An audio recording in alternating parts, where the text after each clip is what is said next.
Olá, muito bem-vindo a mais um programa Encontro com a Palavra. Que alegria poder estar mais uma vez com você. Continuando o nosso estudo do Velho Testamento, examinaremos mais uma vez o livro de Deuteronômio. Como já dissemos, esse livro é uma repetição da lei de Deus dada ao seu povo por um homem de Deus, Moisés, no Monte Sinai. O nome Deuteronômio significa reafirmação ou repetição da lei. Como já vimos, o livro de Deuteronômio é mais do que uma repetição. É uma repetição com aplicação. Ele é uma declaração da lei para a segunda geração do povo de Deus. Lembra que a primeira geração morreu no deserto. Agora a segunda geração deveria ouvir essa palavra antes de entrar na terra de Canaã. A exortação do livro de Deuteronômio é para que a segunda geração do povo de Deus ensine essa palavra à terceira geração, que é seus filhos. Antes de recomeçar o estudo de Deuteronômio, deixe-me recordar as verdades encontradas alegoricamente que encontramos nos 5 primeiros livros da Bíblia. No livro de Gênesis vemos a origem da nossa salvação, a grande fonte da nossa salvação que é o próprio Deus. Nesse livro encontramos a fonte da nossa salvação no caráter de Deus e a fonte dos nossos pecados no caráter do homem. Isso mesmo, em nós mesmos. No livro de Êxodo está representada a nossa salvação através da libertação dos filhos de Israel da terra do Egito. Essa é a figura da nossa libertação do pecado.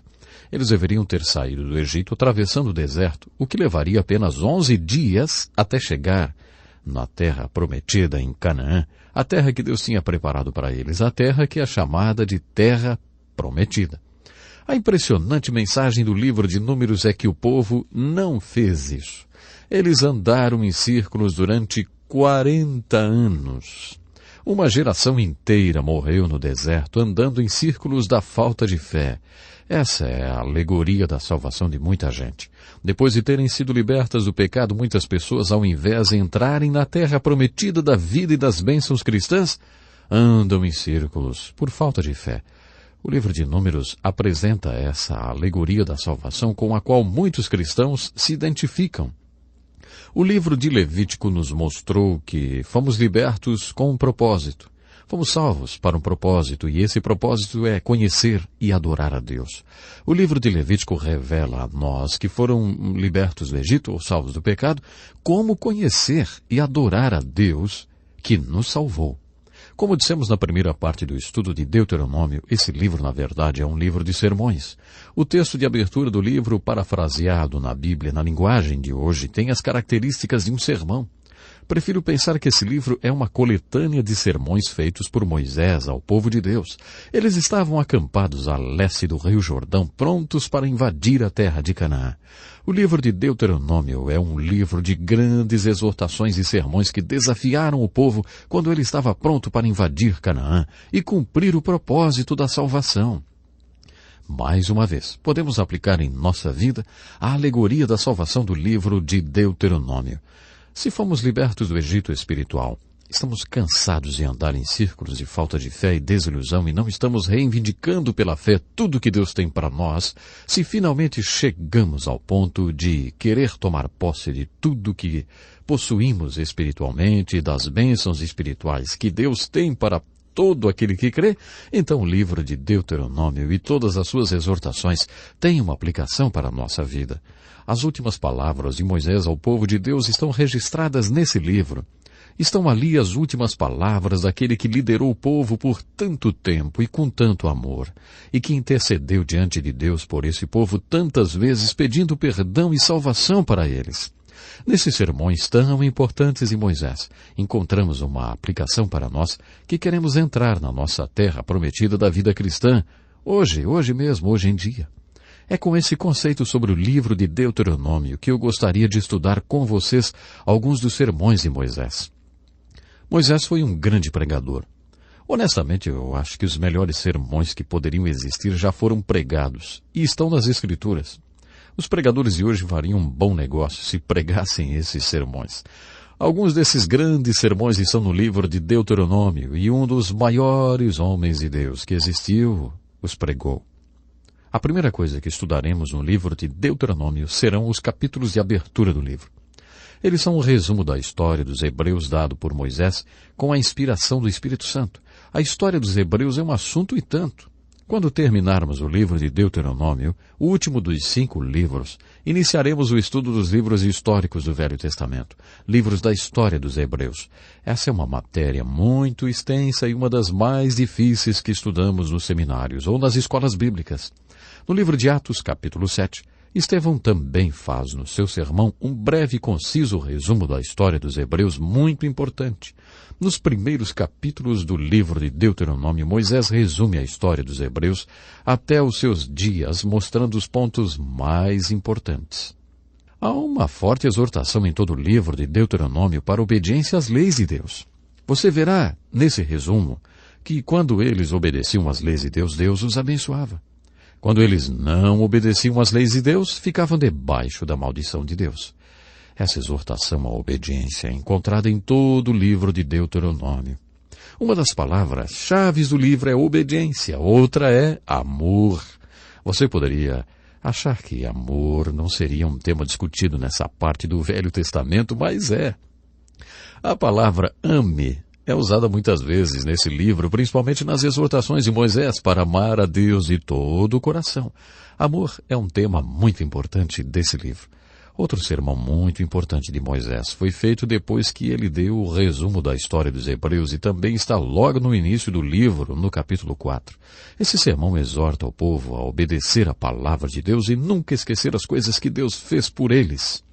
As aplicações mais importantes desse resumo da história dos Hebreus, contudo, está nos 3 primeiros capítulos. E são: lembrem-se como Deus trabalhou nas suas vidas. Lembrem-se dos milagres que Ele operou. A exortação do capítulo 4, nesse lindo sermão, é que esses milagres de Deus tenham um efeito profundo e eterno nas suas vidas e que vocês falem para os seus filhos sobre esses milagres. A seguir, há uma exortação para que eles tomem muito cuidado para não quebrar o contrato com Deus. Nós poderíamos usar a palavra aliança. Uma aliança é um contrato entre Deus e o seu povo. Os termos desse contrato são bem explícitos. Se o povo não cumprisse os termos do contrato, deixaria de haver contrato. Deus não teria que abençoá-los se eles não fossem obedientes. Isso, portanto, é uma importante advertência. Nunca quebre o seu contrato com Deus. Poderíamos dizer isso da seguinte maneira: esse é o seu pensamento maravilhoso do dia. Jeová é Deus tanto no céu como na terra, e não há Deus senão Ele. Você deve obedecer às suas leis. Eu gosto desse. Esse é o seu pensamento maravilhoso do dia. Nos dá a impressão que esses sermões no plural foram pronunciados em dias consecutivos. Talvez esse tenha sido o sermão daquele dia em particular. O capítulo 5 de Deuteronômio também é muito importante. Ele é uma repetição dos 10 mandamentos. O livro é isso mesmo, uma repetição, uma reafirmação da lei. Faça uma comparação com os 10 mandamentos em Êxodo 20 e os 10 mandamentos em Deuteronômio 5. Você observará algumas aplicações em Deuteronômio, para que eles tenham o coração voltado para mim e que desejem obedecer aos meus mandamentos. Então tudo irá bem com eles e com seus filhos e todas as gerações. Essa é uma exortação muito importante que Moisés fez ao povo em Deuteronômio. Vocês devem obedecer todos os mandamentos do Senhor seu Deus, seguir todas as suas instruções detalhadamente, andar em seus caminhos e aí vocês terão vida longa e próspera. Essa é a grande mensagem do livro de Deuteronômio. Você deve andar em todo o caminho do Senhor e fazer tudo de acordo com a vontade de Deus para a sua vida. Essa é a chave para as bênçãos de Deus, a obediência. O capítulo 6 é considerado pelos judeus como uma confissão básica de fé. É o sermão mais importante de Moisés. Bom, em Deuteronômio, esse sermão é chamado de Shema pelos rabinos hebreus. Shema em hebraico quer dizer ouvir. E é assim que eles denominam esse importante sermão de Moisés.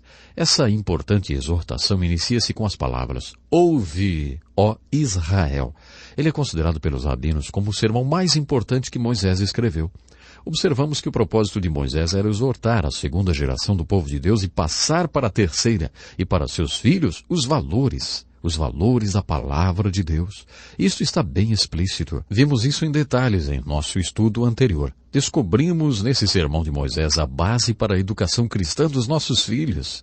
Ele constitui-se em um método de educação baseado na revelação, na palavra de Deus. Vimos isso no estudo anterior também. Esse método está baseado no fato de que a responsabilidade pela educação dos filhos foi dada por Deus aos pais e também está baseado no fato de que, para ensiná-los, os pais devem ter um relacionamento com seus filhos. O que os filhos mais precisam é de um exemplo. Você precisa dar exemplo. O propósito desse método educacional é produzir adultos que vão amar a Deus e obedecer a Deus para sempre. Você jamais produzirá adultos desse tipo em sua casa se você não for para seus filhos um exemplo daquilo que você ensina. O exemplo, não esqueça, é uma grande mensagem. Isso é um ponto muito importante do método de educação. Há ainda outra revelação nesse texto. Refere-se ao sermão do capítulo 8, versículos 1 a 14, sobre a palavra de Deus e sobre como nós a aprendemos. Tereis muito cuidado em cumprir todos os mandamentos que hoje vos ordeno. Essa frase será repetida várias vezes nesse livro. Observe a exortação feita em relação à palavra de Deus. Lembrar-te-ás de todo o caminho pelo qual o Senhor teu Deus te guiou no deserto esses 40 anos para te humilhar e te provar, para saber o que estava acontecendo no teu coração, se guardarias ou não os seus mandamentos.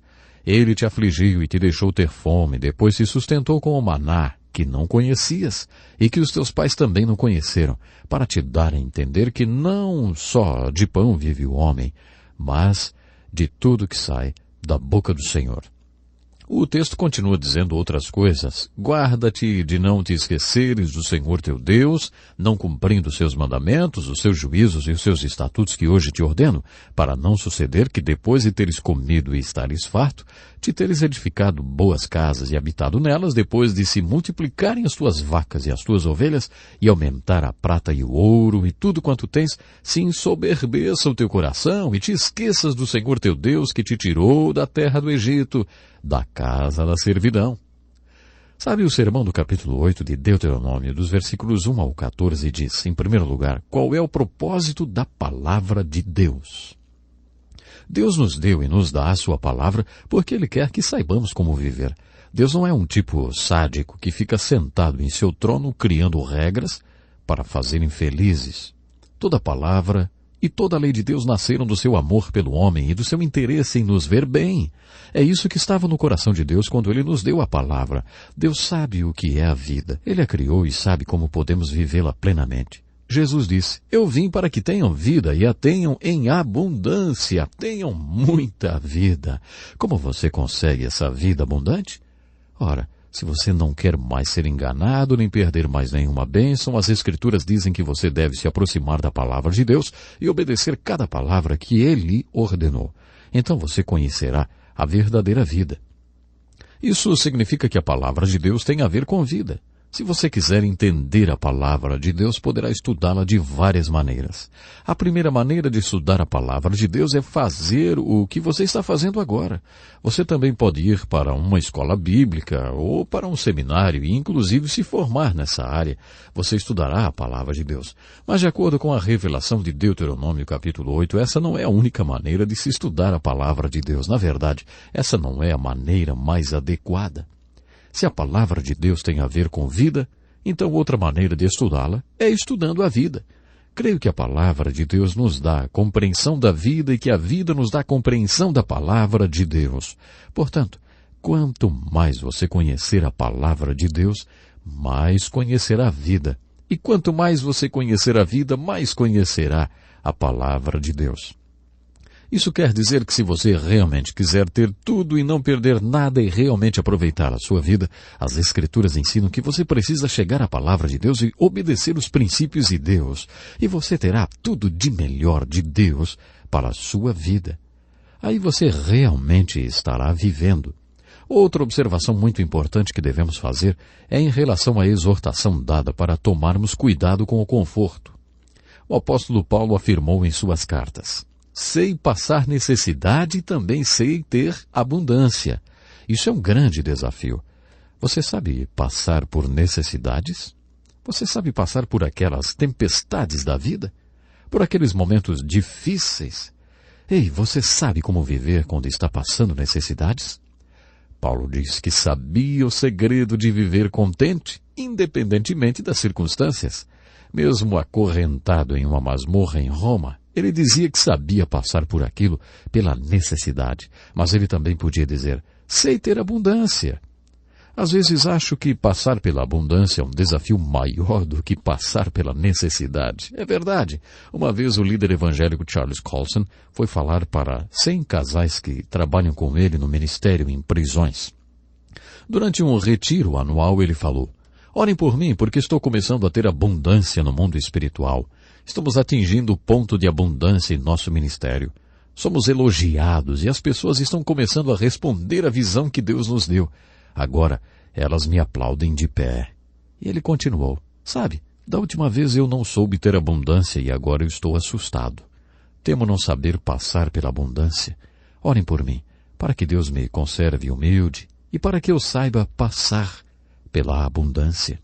Charles Colson foi sincero. Você nunca achou que ter abundância poderia ser um problema, não é? Bom, esse tema faz parte da exortação sobre a palavra de Deus. Moisés disse ao povo, como vocês aprenderam a palavra de Deus? Foi durante as dificuldades da provação, quando vocês estavam comendo o banquete de consequências resultantes da desobediência à palavra de Deus. Foi assim que vocês viram que a palavra de Deus é a chave para a vida. Agora, Moisés continuou, quando as dificuldades acabarem, nunca se esqueçam do que vocês aprenderam quando estavam passando pela provação.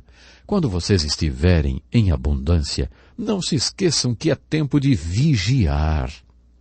Aquele, pois, que pensa estar em pé, cuide, para que não caia. Kenneth Scott Latourette, historiador da igreja, fez uma observação interessante. Se a Igreja de Jesus Cristo fizer sua obra e evangelizar o mundo de hoje nesses tempos de prosperidade em que vivemos, será a primeira vez na história que isso acontecerá. O povo de Deus não faz sua obra quando está próspero ou vivendo bem. A tendência é que eles se tornem apáticos e apóstatas quando estão prósperos. Parece que o povo de Deus só faz a obra quando passa por dificuldades. A igreja nasceu no meio da hostilidade do Império Romano. Nos 3 primeiros séculos da igreja houve 3 grandes ondas de perseguição. Mas a igreja nunca foi tão fértil, nem tão forte e nem tão viva como naquele tempo de perseguição. Acho que precisamos nos lembrar disso e também do desafio que Moisés e Paulo lançaram de sabermos passar tanto pela abundância como pela necessidade. E quando você estiver passando pela abundância, não se esqueça de Deus. Observe quantas vezes os profetas e apóstolos disseram, lembre-se, lembre-se, nunca se esqueça de Deus quando tiver abundância. No livro de Deuteronômio, encontramos um sermão melhor que o outro. Depois desse sermão que acabamos de ver, segue-se outro sermão sobre a graça de Deus. Moisés disse ao povo, quando o Senhor fizer vocês entrarem na terra prometida e vocês tiverem conquistado o inimigo, quando o Senhor fizer isso por vocês, não digam para vocês mesmos que o Senhor fez isso porque vocês são bons. Não, Moisés continuou. Não é porque vocês são bons, mas é por causa da impiedade das outras nações que ele está fazendo isso. Não é porque vocês são um povo bom e justo. Vou dizer mais uma vez. Ele está fazendo isso por causa da impiedade dos outros povos e por causa da promessa que fez aos seus antes de Abraão, Isaque e Jacó. Vou dizer outra vez. E essa era a 4ª vez. Acho que ele queria ter certeza que o povo tinha entendido. Jeová, seu Deus, não está dando essa terra boa porque vocês são bons, porque na verdade vocês não são bons. Vocês são um povo ímpio e teimoso. Vocês não acham sutil? É, sutil a maneira como ele coloca isso. Nas Escrituras há um conceito muito bonito, o da graça de Deus.